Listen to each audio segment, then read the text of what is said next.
I need to warn you about something first. What I'm about to tell you, I've never said out loud to anyone, not to my best friend Iris, not to the therapist I saw for 3 months after everything happened, and definitely not to my husband Julian, who knows the shape of this story but not its full weight. But here's the thing about secrets. They get heavier the longer you carry them, and this one has been sitting on my chest for 22 months now, making it harder to breathe every single day. My name is Camila, and my mother-in-law secretly DNA tested my baby son behind my back. She swabbed his mouth while I was 200 miles away at a work conference. She sent his genetic material to a laboratory. She paid money to confirm whether my child was actually her son's biological baby, because in her mind, I was the kind of woman who would lie about something like that. Now, before you click away, before you think you know how this story ends, let me ask you something. Have you ever had someone in your family, someone who's supposed to love and support you, treat you like you're guilty of something you didn't do? Have you ever been investigated like a suspect in your own life? Have you ever discovered that the person questioning your integrity is hiding secrets so much worse than anything they accused you of? Because that's what happened to me. And what I did with that information, the choice I made in that moment, completely destroyed the power she held over me and my family. If you've ever dealt with a toxic family member who made you feel small, who questioned everything about you, who violated your boundaries like they didn't exist, hit that like button right now, because you're going to want to see how this ends. Trust me. But to understand why my response shattered her world, why she'll never look at me the same way again, you need to know how we got here. You need to understand who these people are. You need to see what led to that moment when I found the receipt and everything changed. So let me take you back to the beginning. I met Julian during a rainstorm in Barcelona. I know that sounds like something from a romance novel, like I'm making it more poetic than it actually was. But I promise you it happened exactly like that. I was there for a photography exhibition. My work, my first international showing, years of shooting in my tiny Portland studio, years of submissions and rejections and slowly building a portfolio. And finally someone in Spain thought my art mattered enough to put on a wall. Julian was there on business, something to do with tech consulting and international markets. He's never been great at explaining exactly what he does, and honestly, I still don't fully understand it, but it pays well and it takes him all over the world. We literally collided under the awning of a cafe on La Rambla, both of us running from the same sudden downpour, both of us laughing at how soaked we'd gotten in just 30 seconds. The rain was coming down so hard it turned the cobblestones into mirrors, reflecting the streetlights and the colors of the buildings. Everything smelled like wet stone and coffee and something electric in the air. He had kind eyes. That's the first thing I noticed, the kind that crinkled at the corners when he smiled.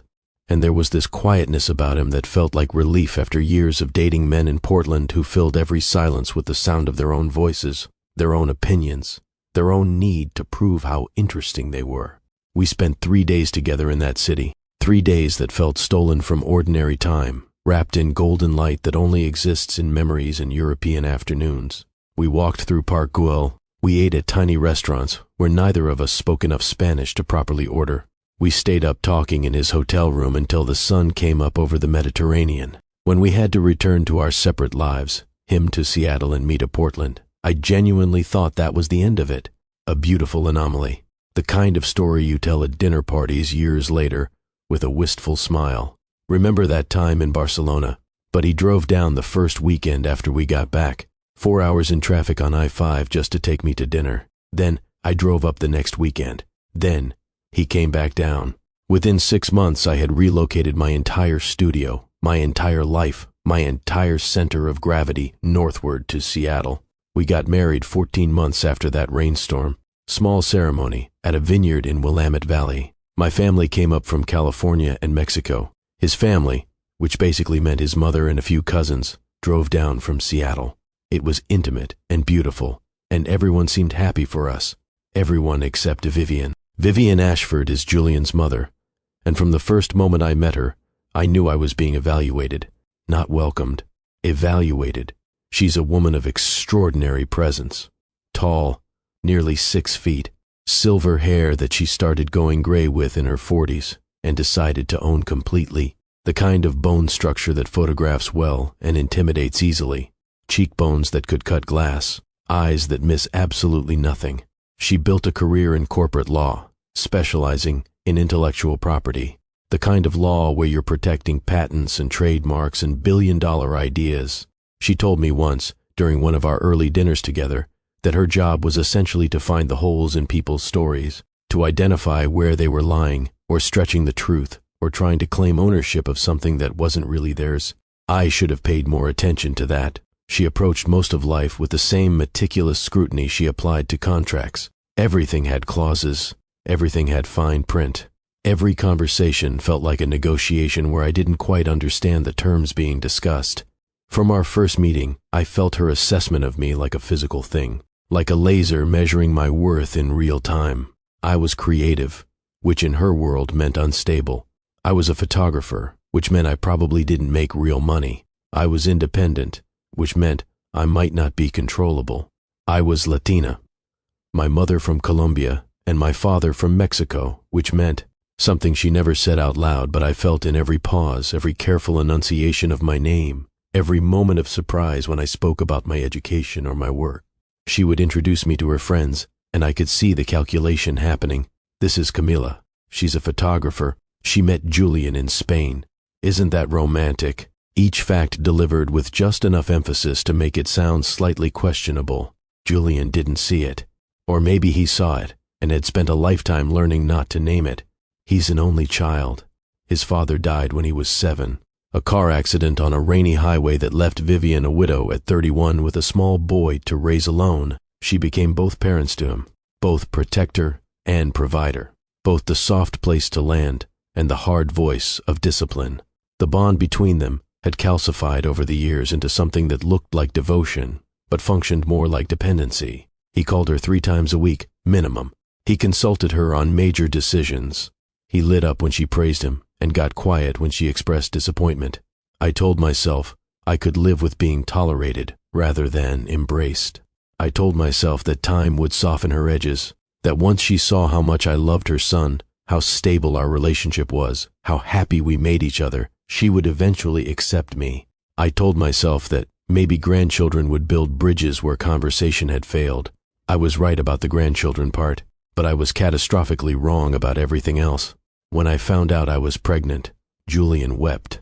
We were standing in our kitchen, early morning light coming through the windows in those long golden slants that photographers notice. I'd taken the test in the bathroom 20 minutes earlier and just sat on the edge of the tub staring at those 2 pink lines, waiting for my brain to catch up with reality. When I showed him, when I watched this composed, careful man completely come undone with joy, I fell in love with him all over again. He held me and cried and kept saying thank you like I'd given him the greatest gift in the world. He called his mother before the test was even dry. His hands were shaking as he dialed. His voice was trembling with excitement. I could hear her response even though I wasn't on speaker, that measured, controlled tone. How wonderful, darling. You must be so pleased. Not we, not I'm overjoyed, not I can't wait to meet my grandchild. Just an observation of his emotion, like she was a therapist commenting on his feelings rather than a grandmother receiving life-changing news. My own mother, by contrast, screamed so loud when I called her that I had to hold the phone away from my ear. She cried. She prayed. She thanked God and all the saints. She immediately started making plans to come stay with us after the birth. She started researching the best foods to eat for fetal brain development and texting me recipes at 2 in the morning because she was too excited to sleep. She was a hurricane of love, chaotic and overwhelming, and exactly what I needed. Vivien sent a flower arrangement 3 days later. Tasteful, expensive, white lilies and pale pink roses. The card said, "Congratulations on your growing family," in handwriting that wasn't hers. She'd had an assistant order it. The pregnancy was hard, not medically complicated, thank God, but physically brutal in the way that some pregnancies just are. I was nauseous for the first 5 months. Not just morning sickness, all-day sickness. I lost weight instead of gaining it. I couldn't keep anything down except saltine crackers and ginger ale. There were days I couldn't work, couldn't leave the apartment, could barely function. The exhaustion was bone deep, the kind of tired where you feel it in your teeth. And then, in the 3rd trimester, I developed sciatica so severe that some days I literally could not walk. The nerve pain would shoot from my lower back down my right leg and I'd just freeze, unable to move. tears streaming down my face. Julian did his best. He really did. But his work required travel. 2 weeks out of every month he was gone, consulting for clients in other cities, other countries. There were stretches where I was alone with my expanding body and my shrinking world, trying to prepare for a baby while barely able to take care of myself. Vivien offered to help during those times, not by coming to stay with us, God forbid, but by checking in, which meant showing up unannounced at our apartment with bags of expensive organic groceries I hadn't asked for and observations about things I was apparently doing wrong. The prenatal vitamins I'd chosen weren't the brand her research indicated was optimal. The crib we'd selected didn't meet some new safety standard she'd read about in a medical journal. Had I considered a birth plan that involved less pain medication? Studies showed that babies whose mothers went natural had better developmental outcomes. Had I thought about breastfeeding? Of course I was planning to breastfeed. It was best for the baby. I was planning to breastfeed, wasn't I? Every question felt like an accusation dressed up as concern. Julian would gently deflect her when he was home. Mom, Camila, and her doctor have it handled. Mom, we've done our research. Mom, we appreciate your input, but we've made our decision. But when he traveled, I bore the full weight of her concern, alone. And it felt less like care and more like an audit of my capacity to mother her grandchild. If you're watching this and you've ever had a mother-in-law who made you feel like you were constantly failing some test you didn't know you were taking, drop a comment right now telling me I'm not crazy. Because there were moments during that pregnancy where I genuinely questioned whether I was being too sensitive, whether this was just normal family dynamics and I was overreacting. I wasn't overreacting. I just didn't know yet how bad it would get. I gave birth on a Tuesday in October. Rafa, we named him Raphael after my grandfather, came 3 weeks early at 6 in the morning, 7 pounds even, screaming his absolute fury at being evicted from the warmth and darkness. All pink and perfect, and ours. Julian cut the cord with shaking hands. I watched him hold our son for the first time, and I have never seen that expression on a human face before. Pure, unfiltered awe, like he was looking at a miracle and couldn't quite believe he was allowed to touch it. I fell in love so completely in that moment that I forgot every hard thing that had come before. The sickness, the pain, the fear, all of it just evaporated in the presence of this tiny person we'd made. Vivien arrived at the hospital within an hour of Julian calling her. She must have broken every speed limit between Seattle and the hospital. She came into the room wearing a cream-colored suit like she'd come from a business meeting. Hair perfect. Makeup perfect. Not a thread out of place. She washed her hands for a full 2 minutes before she would touch the baby. Then she took Rafa from Julian's arms with the careful precision of someone handling expensive crystal, and I watched her face while she looked at him. I was looking for the softening, the grandmother glow that people talk about, that melting warmth that's supposed to happen when a woman holds her grandchild for the first time. What I saw instead was scrutiny. She examined his features like she was cataloging evidence. The shade of his skin, darker than Julian's light brown, closer to my olive tone. The texture of his hair, slightly coarser. The shape of his nose, the spacing of his eyes. She was looking at him like a detective studying a crime scene. "He's beautiful," she said finally. Her voice sounded like she was concluding a business meeting, though he doesn't look much like our side of the family. The comment landed in the room like a stone dropping into still water, small, but creating ripples that spread outward. Julian laughed it off. "Mom, he's 3 hours old. Babies change." She smiled. "Of course.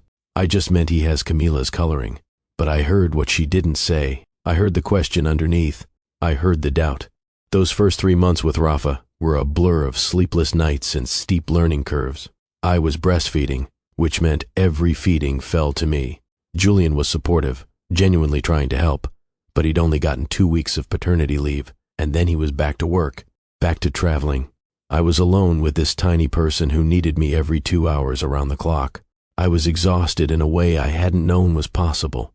Exhausted down to my cells, down to my bones, down to my ability to form coherent thoughts. I would sit in the nursery at 3 in the morning, Rafa latched and feeding, and sometimes I would just cry from the overwhelm of it all. The love was enormous, terrifying. I had never felt so vulnerable in my life.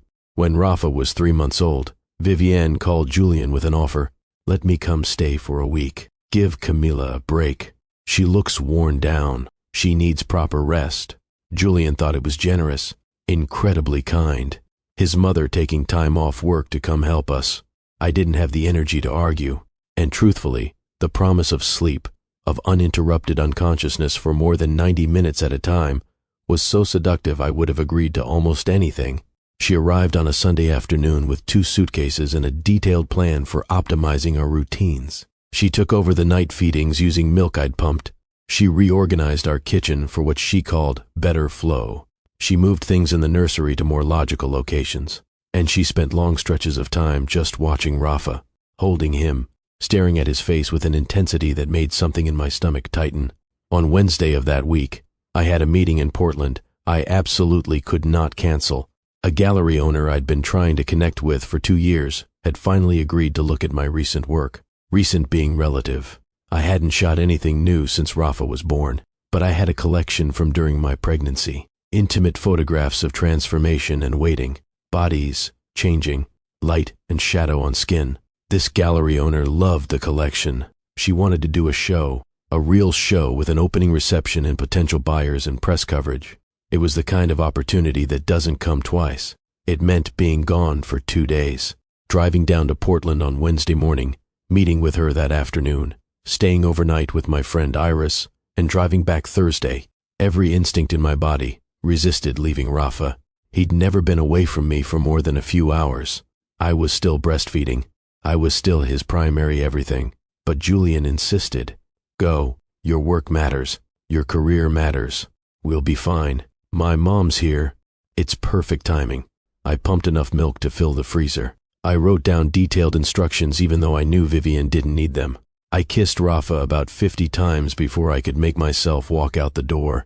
I drove south with a knot in my stomach that I told myself was just normal new mother separation anxiety. I should have listened to that knot. The meeting went incredibly well. The gallery owner, Patricia, was everything I'd hoped.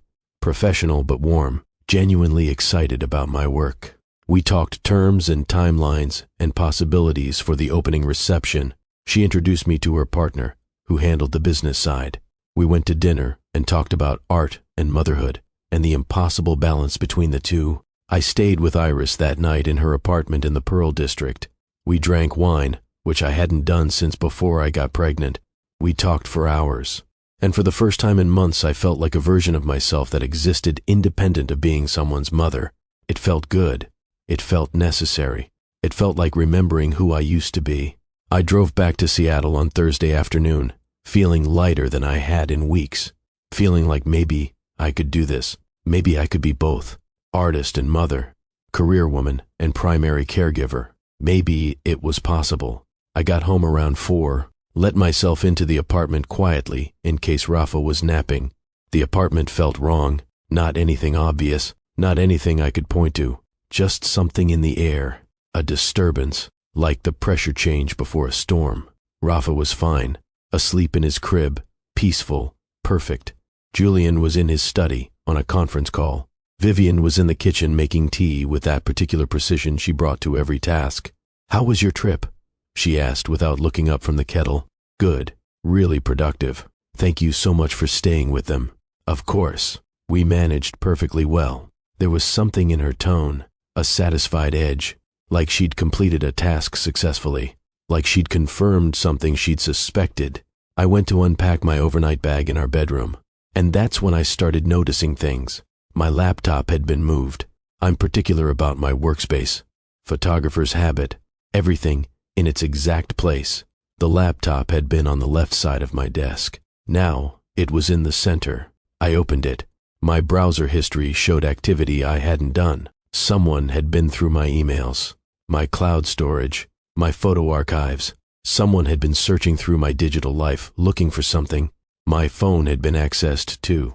The privacy settings had been changed in ways I would never change them. Location services turned on for apps that I kept them off for. The baby book where I'd been recording Rafa's milestones had been moved from the shelf to the coffee table. Small things, tiny disturbances, but I noticed details. It's literally my job to notice details.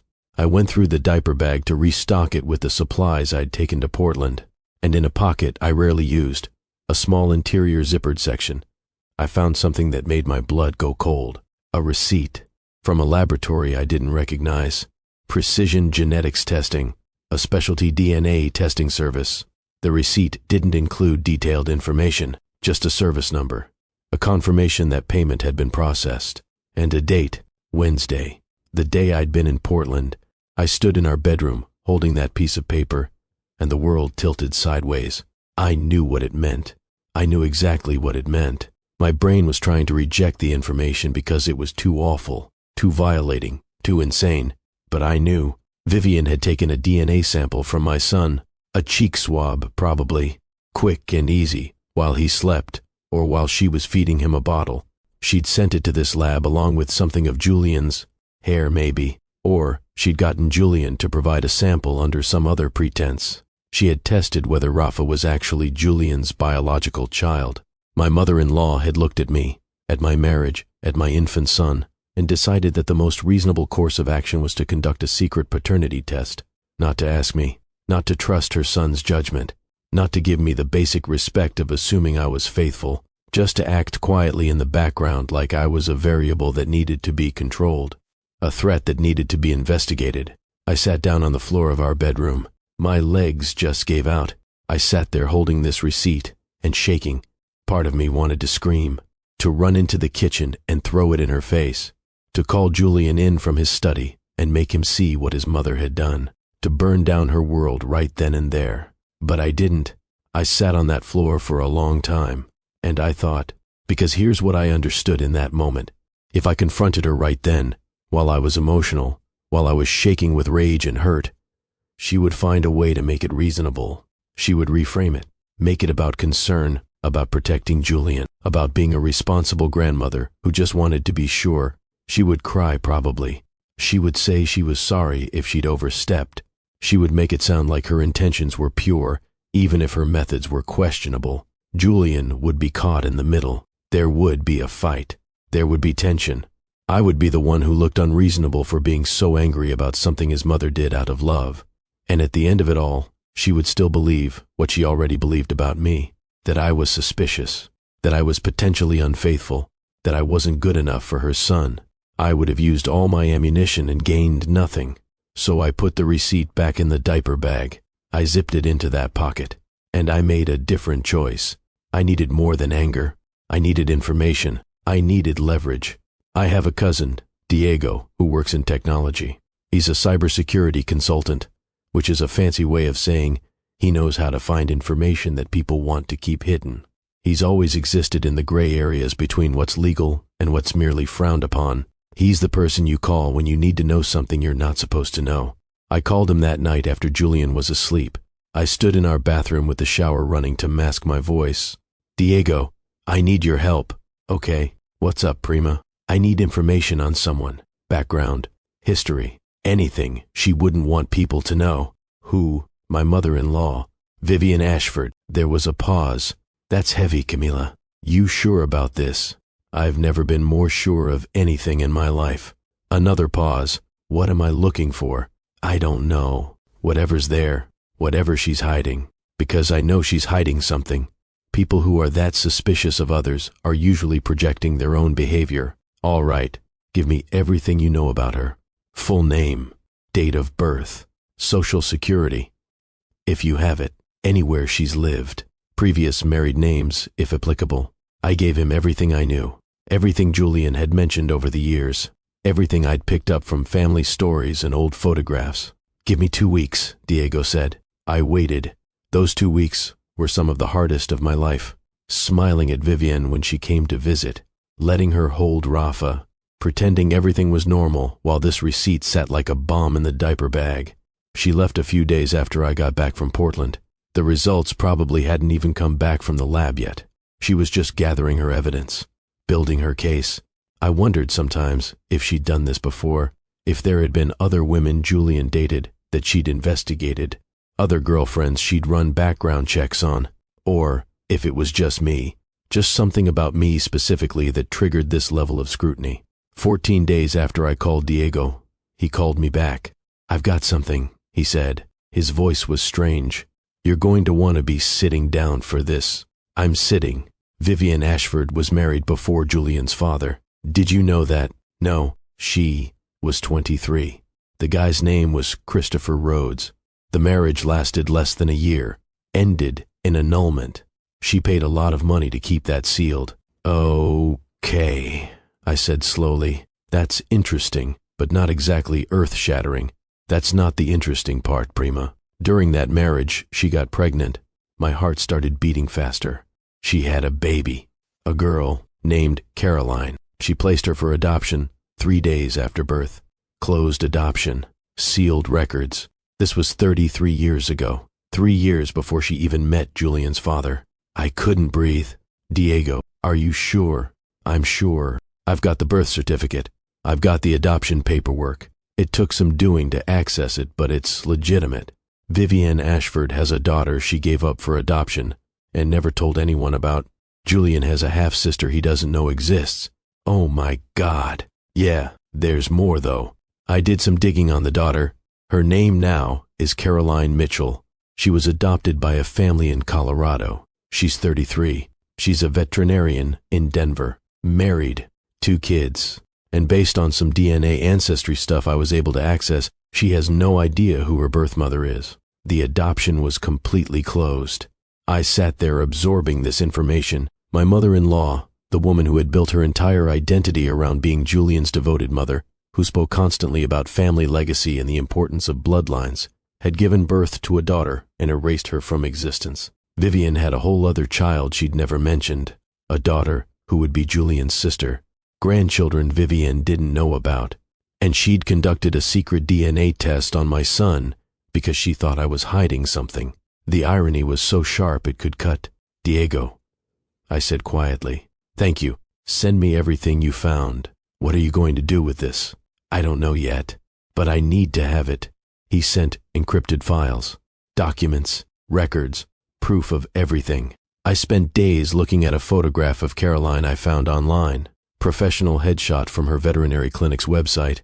She had Vivien's bone structure, same cheekbones, same jawline, different coloring, but unmistakably related.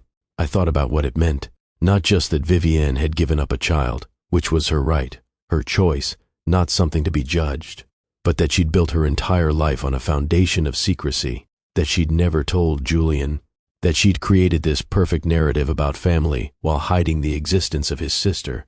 And then her son had brought home a woman she couldn't control, a woman who didn't fit her vision, and something in her had decided the safest thing to do was project her own capacity for secrets onto me. She wasn't testing Rafa because of anything I'd actually done. She was testing him because she couldn't imagine that anyone else operated with honesty when she'd spent 30+ years lying.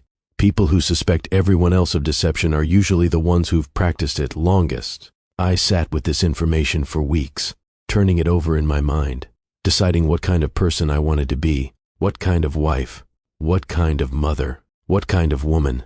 I could tell Julian everything, destroy his relationship with his mother, blow up the family dynamic. But that felt cruel. Julian loved his mother. That love was complicated and probably somewhat unhealthy, but it was real. Did I have the right to take that away from him just because I was angry? I could confront Vivien privately, use the information as a weapon, threaten to tell Julian unless she backed off, but that felt like stooping to her level, fighting deception with deception, secrets with secrets. Or I could wait, keep the information as insurance, as protection, as a way to ensure she never tried something like this again. I decided to do something in between. I was done being quietly managed, done being investigated and suspected and treated like a threat. But I also wasn't interested in unnecessary destruction. I told Julian about the DNA test, just that part. I showed him the receipt. I watched his face go through stages I'd never seen before, confusion, then disbelief, then this slow, terrible understanding. She thought, he said. His voice sounded hollow. She thought you, yes. He picked up his phone right there and called her. I listened from the doorway of our bedroom. For the first time in our marriage, I heard Julian Hartwell raise his voice at his mother. What were you thinking? How could you do that? That's my wife. That's my son. You violated them both. You violated my trust. I could hear Vivien crying through the phone. I could hear her saying she just wanted to be sure, that she was worried, that people make mistakes, and she was trying to protect him. From what? He said. His voice was shaking. From the woman I chose to marry, from the mother of my child. What exactly were you protecting me from? Silence on the other end. You owe Camila an apology, a real one. And you need to understand that if you ever do something like this again, we're done. I will cut you out of our lives entirely. Do you understand me? More crying. Then a whispered, yes. She came over 4 days later. Julian insisted on it. She sat in our living room, perched on the edge of the sofa like she was waiting for sentencing. I'm sorry, she said. The words sounded practiced, rehearsed. I was wrong to do what I did. I violated your privacy and your trust, and I apologize. It was the least sincere apology I'd ever heard. But I also saw something in her eyes. Fear, real fear that she'd finally pushed too far. I accept your apology, I said, because I'm choosing to forgive you, not for your sake. For mine, I'm not going to carry your suspicion and your dysfunction around with me. But you need to understand that everything is different now. She nodded. And then I said very quietly, you should be careful about investigating other people's lives, Vivien. You never know what you might accidentally expose about your own. It was subtle, vague enough that Julian didn't pick up on it. But I saw her face change, saw the flash of panic, saw her wondering what I knew, how much I knew, what I might do with it. I didn't elaborate. I just let her sit with that uncertainty. That was 18 months ago. Everything changed after that confrontation. Vivien is different now, not warm. I don't think she knows how to be genuinely warm with women she can't categorize or control. But she's careful, respectful. She sees boundaries now and actually stops at them. She doesn't show up unannounced anymore. She doesn't reorganize my kitchen or question my parenting choices. She doesn't make comments about who Rafa looks like or doesn't look like. She holds him now with something that looks close to genuine affection. She brings thoughtful gifts instead of corrective ones. She asks instead of tells. Julian noticed the change. He says we get along better now. He's pleased about it. He thinks time and the DNA test confrontation fixed things. He thinks his mother finally realized she'd overstepped and genuinely changed. He doesn't know about Caroline. He doesn't know I have that information locked away like insurance. He doesn't know that his mother and I have an unspoken understanding now. A cold peace built on mutually assured destruction. I think about telling him sometimes, late at night when I can't sleep. I think about what it would mean for him to know he has a sister out there, whether he'd want to find her, whether Caroline would want to be found. I've looked her up more than once, scrolled through her social media. She posts pictures of her kids, her dogs, her veterinary work. She looks happy, settled. She doesn't seem to be searching for her birth family. Would it be kind to disrupt that? Or would I just be detonating a bomb in multiple people's lives because I have the power to do it? I haven't decided yet. Maybe I never will. Maybe Caroline is the secret I keep for Vivien. Maybe that's the price of the peace we have now. Rafa is almost 2 now. He's walking and talking and turning into this little person with opinions and preferences and a personality that's entirely his own. He loves trucks. He loves our dog. He laughs at the most random things with this full-body joy that makes everyone around him smile. He has Julian's thoughtfulness, my stubbornness, Vivien's bone structure, which I can admit now without feeling defensive about it. He's growing up in a home where his parents love each other, where his grandmother has learned to respect boundaries, where he's protected from the kind of toxic suspicion that could have poisoned everything. So what did I learn from all of this? What's the moral of this story that you can take with you? First, setting boundaries isn't cruelty. It's self-respect. For years, I let Vivien's microaggressions slide because I didn't want to cause problems. I wanted to be the easy daughter-in-law, the accommodating one, and all that did was teach her that she could keep pushing. The moment I set a hard boundary, the moment I made it clear that violations would have consequences, everything changed. She didn't change because she had some moral awakening. She changed because for the first time, there was a cost to treating me badly. Second, people who are constantly suspicious of others are usually projecting their own behavior. Vivien tested my baby because she couldn't imagine operating with complete honesty when she'd built her entire life on secrecy. She assumed I was hiding something because she was hiding something. When someone accuses you of deception without evidence, ask yourself what they're hiding. Third, strategic silence is more powerful than explosive reactions. I could have screamed when I found that receipt. I could have called everyone we knew and told them what she'd done. I could have made it a public spectacle. But rage makes you sloppy. Rage makes you look unstable. I waited. I gathered information. I chose my moment. And because of that, I won. Fourth, protecting your family sometimes means carrying secrets you wish you didn't have to carry. I know things about Vivien that Julian doesn't know. I make choices every day about what to share and what to keep to myself. That's heavy. It's lonely sometimes, but it's what I've decided is best for my family right now. And fifth, maybe the most important thing, you don't have to destroy someone to stop them from destroying you. I had the power to blow up Vivien's entire life, to tell Julian about Caroline, to expose 33 years of lies. But I didn't need to do that to protect myself.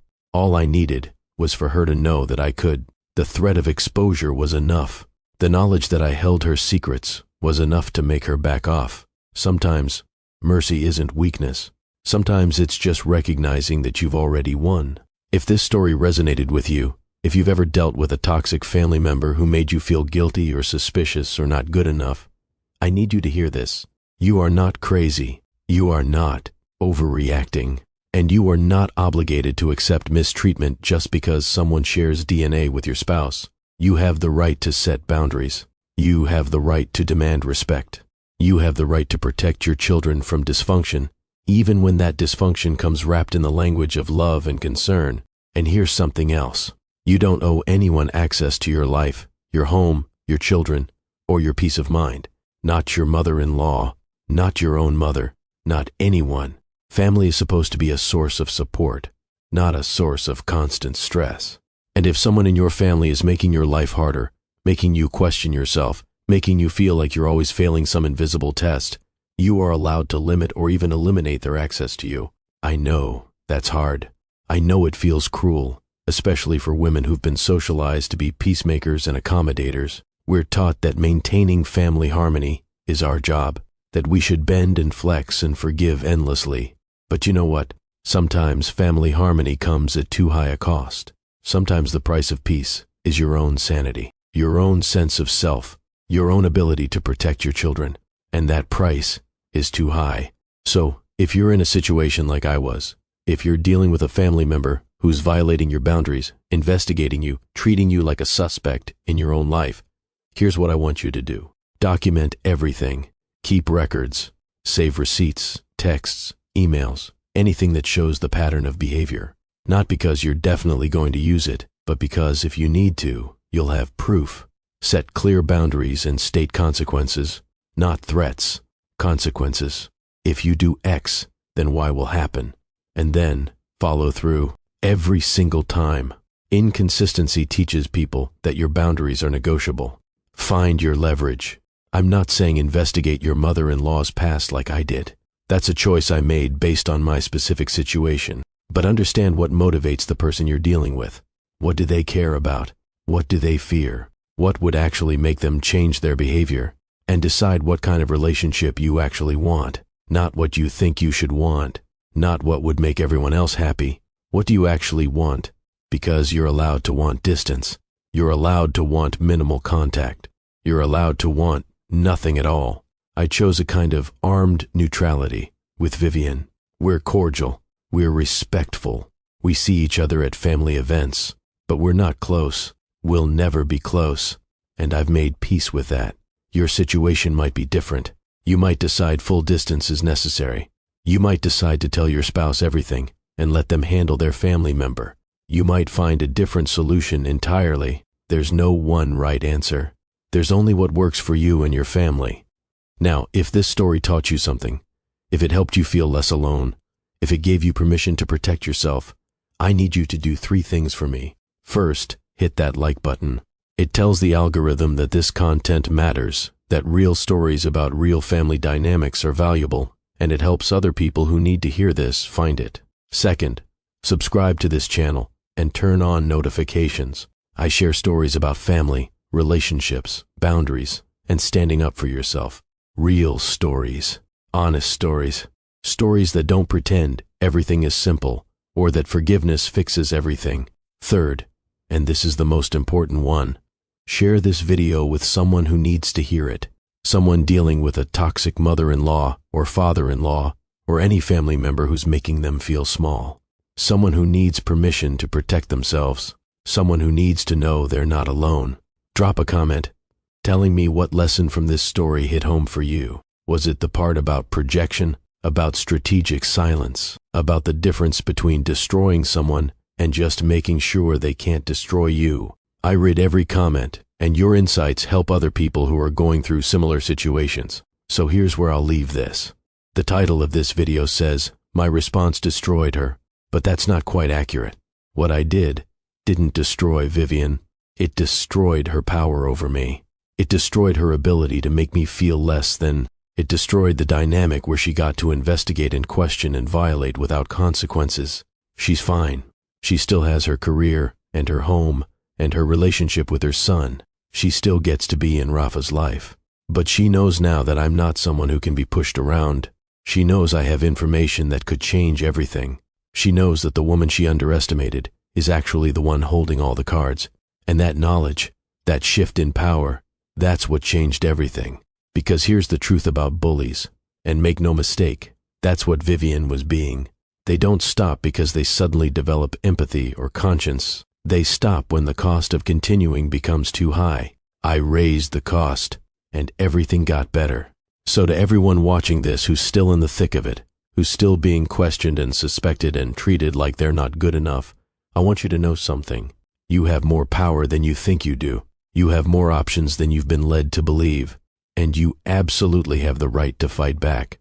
Not with screaming or drama or public spectacles, but with boundaries, with consequences, with strategic information gathering, with the quiet certainty that you will protect your family no matter what it takes. Vivien tested my baby behind my back because she thought I was weak. She thought I was someone who could be investigated and controlled and managed.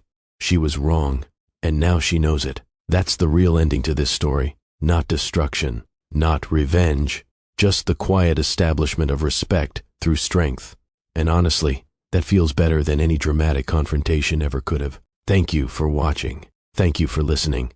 And remember, you're not crazy. You're not overreacting. And you're absolutely not alone.